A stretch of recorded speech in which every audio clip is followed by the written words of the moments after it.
Buenas tardes. ¿Me escuchan? Buenas tardes, profesor. Sí, sí, lo escucho. Buenas, sí. Bueno, Buenas, muy sí, bien. sí. Hola, Bien. profe. Bueno, como claramente están al tanto con el tema del paro colectivo, se definió la clase virtual para el día de hoy.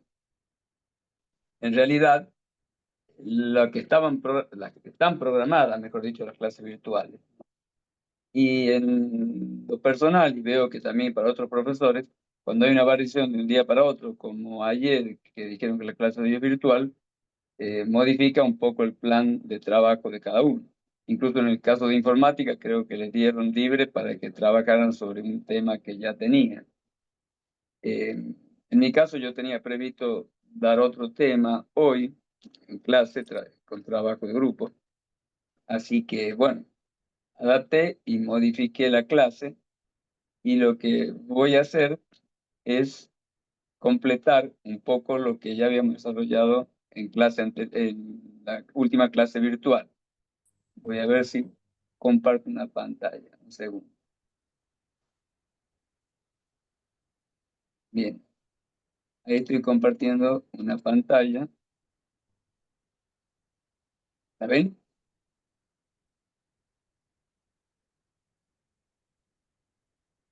Pregunto, ¿están Sí. viendo la pantalla que estoy compartiendo? Profe, se ve. Sí, ¿Se sí. ve? Se ve bien. Sí, Bueno, sí, profesor, se ve. bien. Algo que creo que viene al caso es que yo les había mencionado que a este Power lo armé para desarrollar un tema que es importante dentro de los contenidos de la materia, que es el tema selección del personal. Yo, de mi experiencia, veo que en muchos de los libros que se explican estas cuestiones, no siempre tienen digamos, el sentido práctico con la explicación de casos y demás. Y creo que en ese sentido resulta bueno eh, llevarlo a casos concretos, tratar de interpretar un poco lo que teóricamente está expuesto. Eso hicimos en la última clase, sobre todo trabajando con las vivencias de algunos de ustedes que han tenido la experiencia en estos procesos de selección, y creo que eso ha sido muy enriquecedor porque complementa esto que está dentro del contenido del libro, del cual yo les hice este resumen, que es este PowerPoint. Así que en lo que vimos en la última clase, creo que fue muy bueno y en lo personal considero de mucha importancia ir precisamente a los casos concretos, a esas evaluaciones sobre situaciones de experiencias propias, que en muchos casos ustedes las tenían y las han podido compartir, para hacer referencia a lo que acá está dentro de el resumen este teórico de lo que es el proceso de selección. Así que bien, dentro de ese tema, habíamos hablado en la clase anterior y habíamos llegado en la última clase virtual, ¿no? Eh, Al tema de lo que es el proceso de selección. Habíamos visto que había, por ahora no voy a referir a la pantalla, voy a hacer una referencia general. Habíamos visto que había un proceso o una opción que era la selección propia por el área de recursos humanos y la otra que era la tercerización. Eso como primer aspecto. En segundo orden, uno podía hacer el proceso de selección mediante lo que se llama búsqueda externa o búsqueda interna. La búsqueda externa es cuando vamos a buscar fuera de la organización a la persona, y la interna es cuando lo hacemos adentro. Obviamente que en el caso de que la búsqueda sea interna, la vamos a realizar el área de recursos humanos, sin el apoyo de una consultora, porque se conocen a todas las personas que aplican para el cargo. Normalmente, perdón, hago una aclaración, cuando se hace una búsqueda, se suele, digamos, generar una información interna referente a que se va a elegir para determinado cargo, y se le da la opción que se presenten más de un candidato. Lo otro sería un poco elegir ya a las personas de forma directa, y eso en general no es una buena práctica porque, bueno, suena a, digamos, a una elección un poco, entre comillas, a dedo, ¿no? Entonces normalmente se le da la opción a varios que se presenten. No obstante, ya habíamos visto que en esos procesos de selección, uno de los aspectos negativos era que se caiga en lo que se llama el amiguismo. Pero bueno, sobre esto hemos hablado bastante y también hemos mencionado que esa palabra despectiva, amiguismo, no siempre es absolutamente negativa, porque en general las personas tratan de incorporar en los equipos que los van a acompañar en la gestión a personas con los que tengan empatía. Y generalmente esas son las personas con las cuales hay cierta amistad, ¿no es cierto?, o cercanía. Así que la palabra amiguismo, que claramente tiene una connotación negativa, hay que verla desde ese otro enfoque, en donde es normal que uno se junte o seleccione para acompañarlo a personas con las que tenga afinidad. Bien, esto es un aspecto nada más, habíamos visto muchas otras cosas, habíamos visto todos los aspectos negativos de lo que es la búsqueda interna, los aspectos positivos, y también habíamos visto los aspectos negativos y positivos de la búsqueda externa.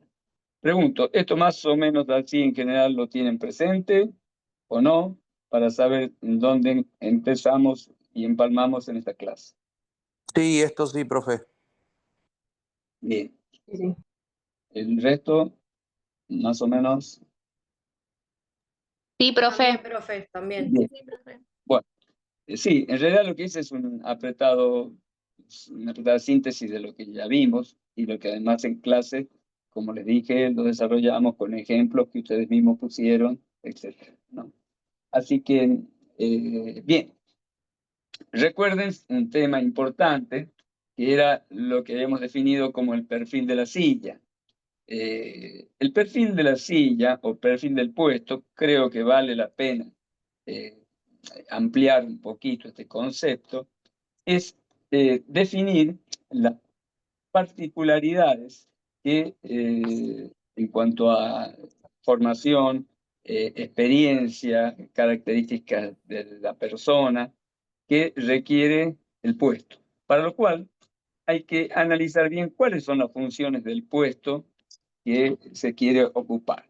En muchos casos, no se trata de un puesto ya existente, es decir, de cuándo se nos presenta la necesidad de incorporar un personal. Cuando alguien que está trabajando deja de trabajar porque eligió otra empresa, lo cual ya lo hablamos en clase, es bastante común, o por otro motivo, ¿no es cierto? Pero también hay casos en que se van a generar puestos nuevos que no existían. En ambos casos es bueno analizar el puesto. En el caso de que ya haya una persona, normalmente solemos tender a pensar que lo que se requiere es una persona con las mismas características que la persona que anteriormente estaba. Y también eh, no vemos a veces el tema de evaluar si las funciones que realmente tenía son realmente las que nos conviene, o por allí, ya que estamos en esta etapa de estudio del puesto, conviene una redefinición. Es decir, en síntesis, en todo proceso de selección tenemos que hacer una definición o redefinición del puesto. Tanto en cuanto a las características que requieren como en cuanto a las funciones. Este puesto tiene que realizar, por ejemplo, tareas coordinadas con tal cual otras áreas de tales características, lo cual requiere trabajo en equipo, o realizar ciertas tareas que requieran liderazgo. Hay a veces funciones que se dan en las organizaciones, depende del tipo de organización, eso lo veremos en otro momento, y además lo van a ver en principio de la administración. Hay organizaciones que son verticales, hay otras que son matriciales, que se llama transversal. Entonces se generan ciertas tareas de liderazgo por proyecto.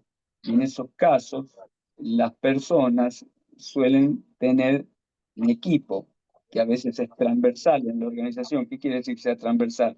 Que no solamente son el personal que está debajo en la estructura de la organización, debajo de la persona, sino también en forma transversal.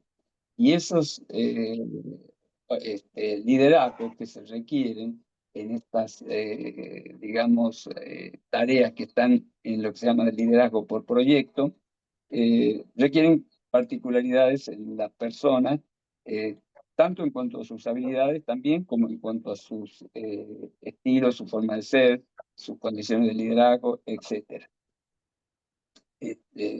Esto es algo, yo después les voy a hacer una referencia en clase, pero un ejemplo que les puedo dar en relación a este tema de estructuras en organizaciones verticales o matriciales.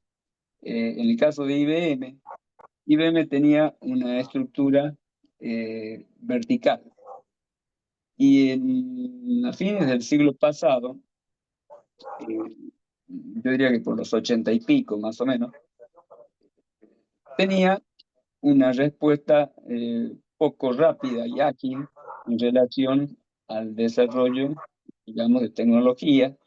Y Apple, cuando trabajaron sobre el tema de computadores personales, le ganó la delantera y precisamente IBM advirtió en ese proceso que lo que le demoraba en el proceso de adaptación en toda una realidad tecnológica de gran cambio era esa estructura piramidal que centralizaba todas las decisiones en el nivel más alto de la organización y la dinámica con la que se desarrollaban los nuevos, digamos, procesos, como por ejemplo la aplicación de todo lo que es computadoras personales y demás, era muy lento y no tenía la dinámica que, como les digo, sí tuvo Apple, que le ganó la delantera. Eso terminó definiendo en IBM un proceso de cambio, modificando su estructura, como les decía, de característica vertical, a estructuras matriciales. ¿Qué es una estructura matricial? Matrices cuando tenemos filas y columnas, es decir, estructuras matriciales se llaman cuando además de las líneas, digamos, de mando que hay verticales, también hay líneas transversales. ¿Cuándo pasa esto? Cuando, por ejemplo, a alguien se le da la responsabilidad de liderar un proyecto y cuando tiene que utilizar personas y recursos que no están en su digamos, línea de mando, sino en forma transversal. ¿Se entiende? Esto, por supuesto, en las culturas organizacionales que están acostumbradas a las decisiones con líneas de mando definidas, las llamadas estructuras verticales, genera una dificultad de tipo cultural.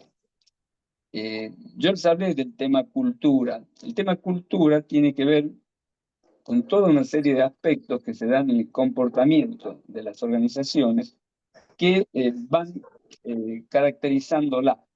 Obviamente que una empresa como IBM, que había trabajado tantos años sobre un modelo vertical, cuando tuvo que pasar a un modelo transversal, con este tema de los liderazgos por proyecto y demás, que le daban mucho más velocidad, digamos, de respuesta en todos los procesos y que evitaba los procesos de centralización y todo lo que yo les decía que era una falencia que habían advertido en su estructura.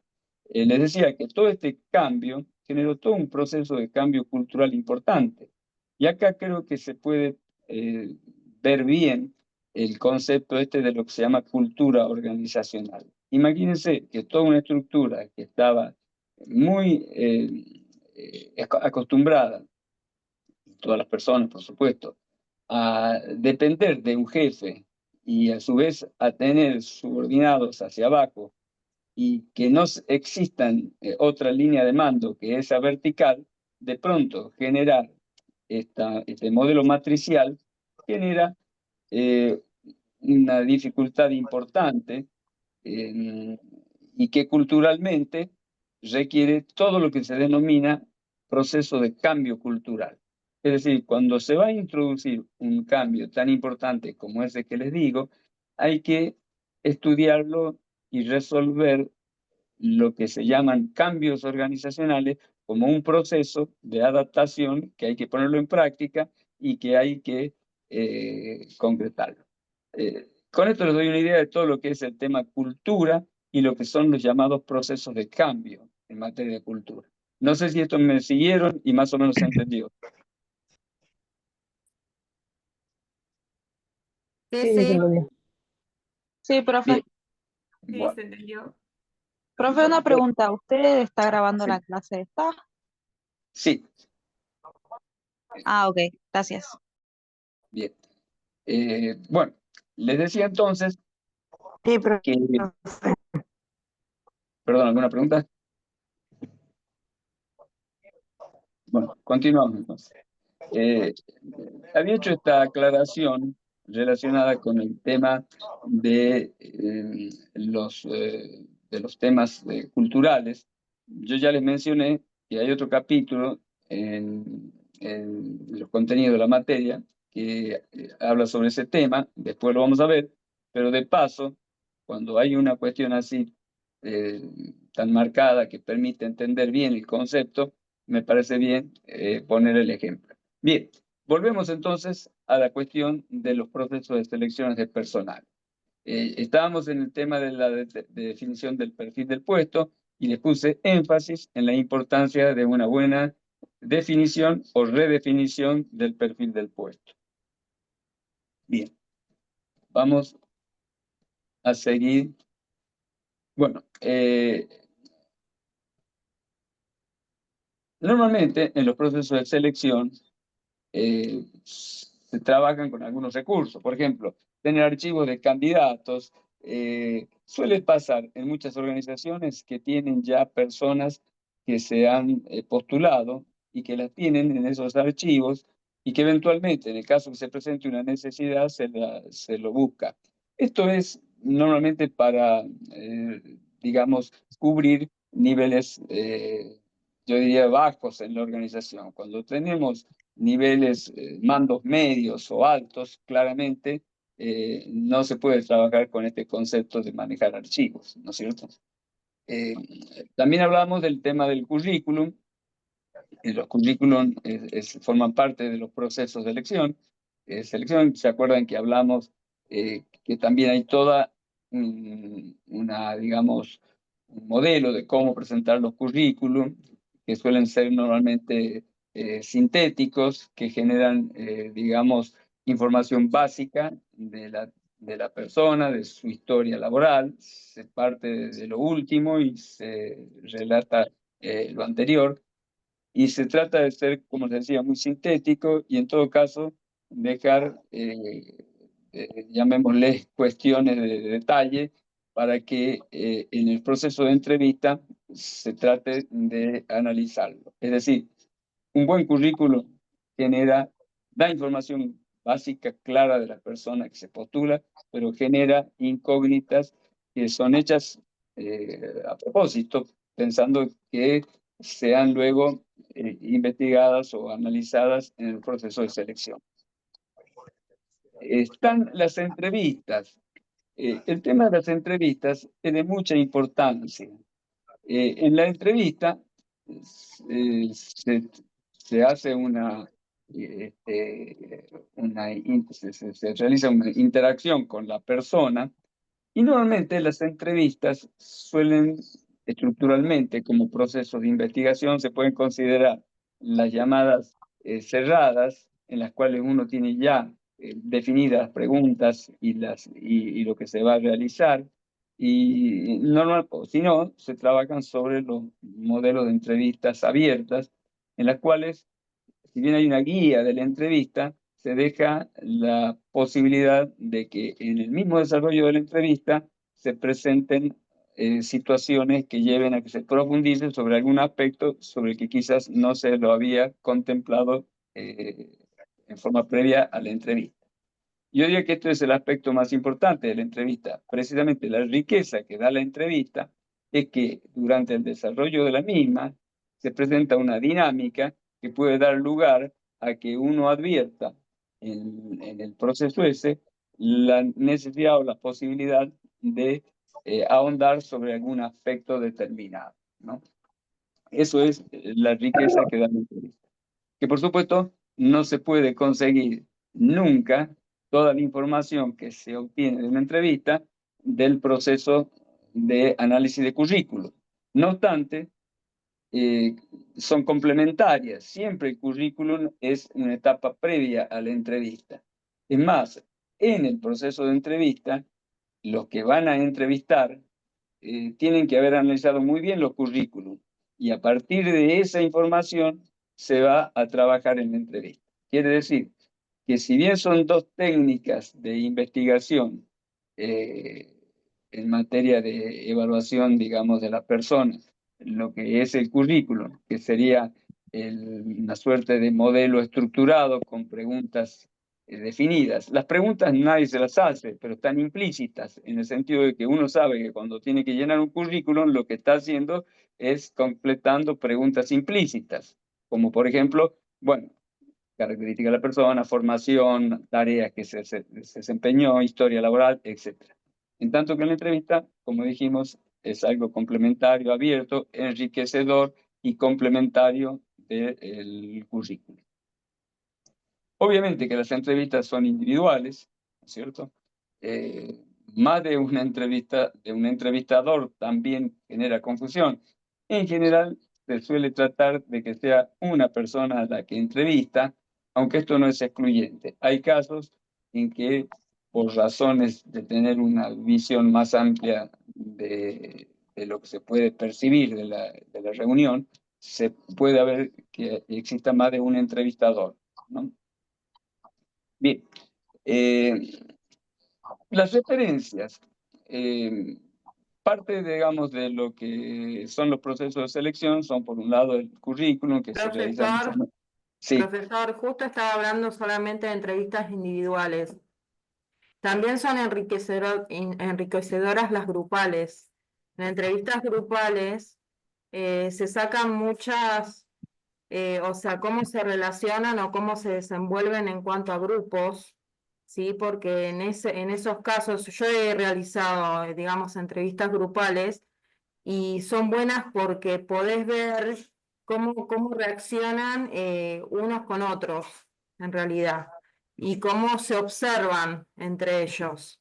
Y son buenas entrevistas también, en las cuales vas preguntándoles cosas y ellos te van contando, y a su vez ahí también, de acuerdo a cómo se sientan, cómo se cruzan de brazos, vas entendiendo la importancia si realmente les interesa o no el puesto a ofrecer, ¿no? Por el cual se postularon. Y a su vez a veces en los currículums lo que sucede es que mienten. Y cuando uno empieza a indagar un poco, se da cuenta que en la realidad la experiencia que se les pidió no la poseen.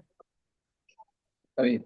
Sí, sin duda. Bueno, yo le mencioné que normalmente en las entrevistas se trata de que sean individuales, pero hay Claro, casos en que suelen ser de más de una persona.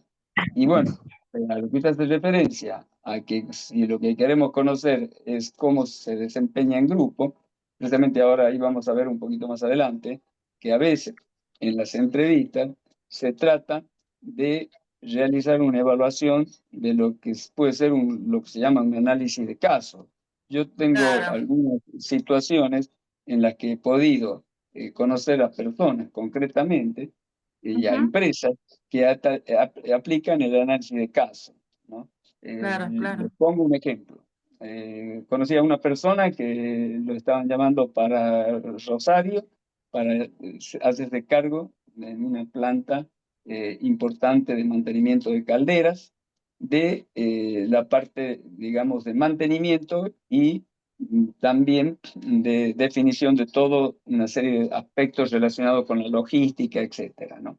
Y Ujú. le presentaron el caso concreto de un problema de mantenimiento, de la búsqueda de ciertos repuestos, de cómo trabajaría en la definición de un pliego, toda una serie de preguntas que estaban vinculadas a un caso concreto de lo que va a, o lo que se espera que sea la tarea de la persona.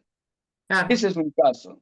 Me ha tocado otro, por ejemplo, hay ciertas empresas, por ejemplo, las consultoras, Bain, que es una empresa, y otras también, McKinsey y otras empresas que trabajan sobre el tema de consultoría.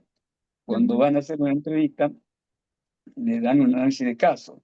Concretamente, le dan un tema y se trata de ver cómo la persona resuelve esas situaciones. Eso es mucho más importante que todo lo que se pueda llegar a tener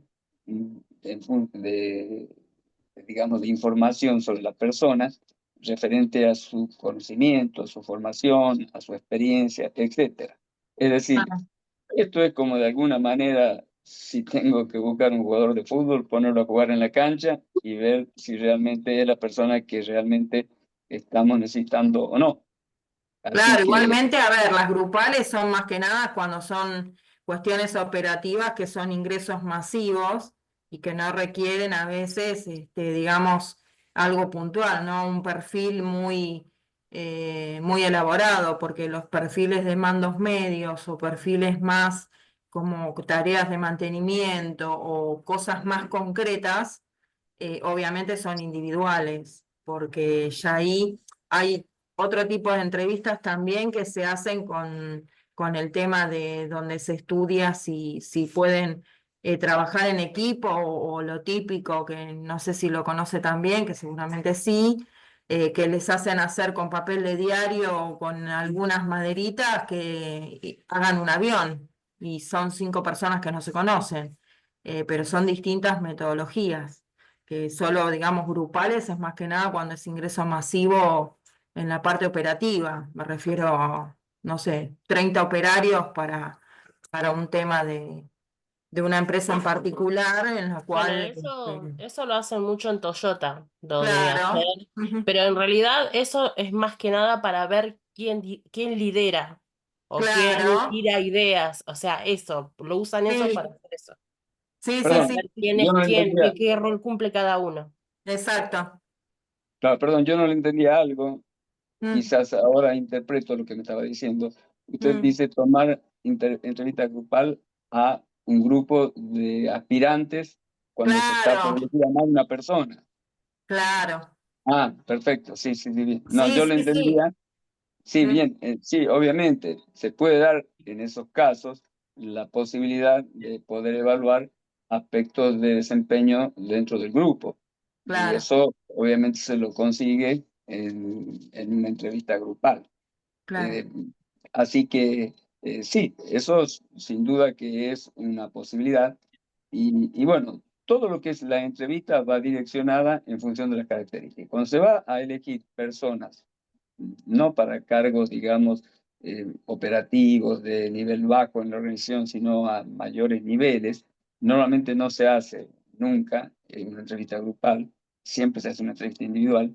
Y respecto de lo que en algún momento comentó, de que se mira o se evalúa en las personas cómo se mueven, hasta cómo mueven las manos, qué actitud tienen, la cara, si miran, si no miran. Bueno, está por un lado lo que se llama el análisis psicológico, pero otro de los aspectos que se evalúan es a la persona viéndola y a veces un gesto, una forma de responder, la mirada, la actitud y demás, se le evalúa de una manera mucho más completa, claramente, en esa entrevista, que ningún proceso que se pueda surgir de un currículum o de un análisis que no tenga esta oportunidad de conocimiento más amplio, ¿no? Que da la entrevista. Tal cual. Eh, Incluso cuando se hacen las entrevistas psicológicas, la parte psicológica que también a veces se suele realizar, a veces no es tanto la pregunta que le hacen y lo que responde usted, sino el cómo lo recibe, el cómo, qué actitud tiene. Se ven aspectos en la persona de cómo se comporta y quizás no está tanto relacionada con la pregunta. La pregunta es nada más que un disparador, ¿no? Así que bien. Bueno, esto que comentaron está bien, es algo amplio, variado, depende, como decía, si se tratan de personas que vamos a llevar o vamos a buscar para cargos operativos de nivel bajo, y si vamos a trabajar con grupos o no. Y volviendo un poco a lo que es el proceso de la selección, habíamos dicho que el tema de, bueno, antecedentes policiales, bueno, es un tema que obviamente existe y forma parte de los procesos, ¿no es cierto?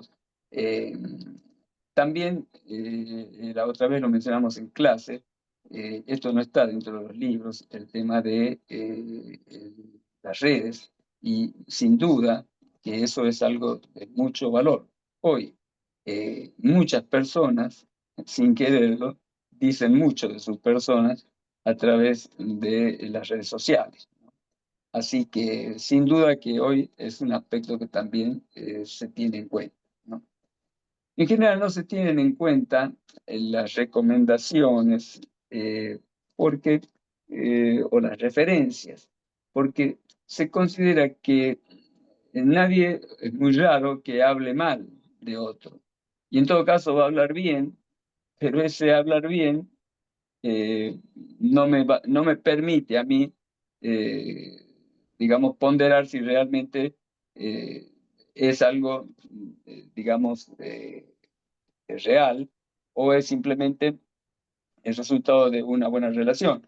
En síntesis, siempre que viene alguien con una referencia, nunca va a ser mala, ¿no es cierto? Así que, por lo tanto, no se suele tomar la referencia como un elemento de importancia en los procesos de selección. Bueno, vamos a ver si seguimos. Bien, Profe, sí, consulta. sí, Las diapositivas estas las va a subir al Classroom sí, sí. y la clase anterior que grabó, ¿la subió?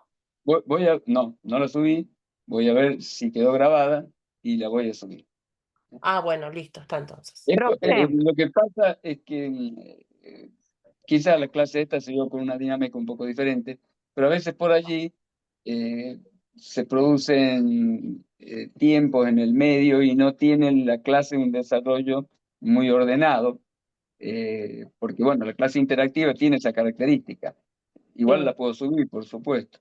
Yo un poco Sí, bien, yo un poco lo que solía hacer antes es en algunas clases trataba de dictarla en forma continuada, estructurada, organizada, que sirva como referencia, digamos, sintética de estudio, y no tanto a las clases así, en donde hay muchas, digamos, interacciones y demás. Pero bueno, igual sirven, por supuesto,